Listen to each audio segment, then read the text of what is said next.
Welcome back to the channel. Today I wanted to show you what was inside of Air France's latest amenity kit in business class.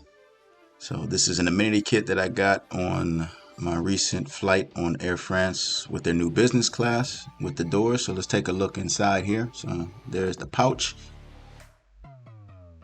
So as far as the contents go, you've got an eye mask here, earplugs.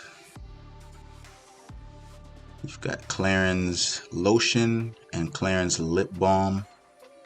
You also have a toothbrush, toothpaste, and some socks.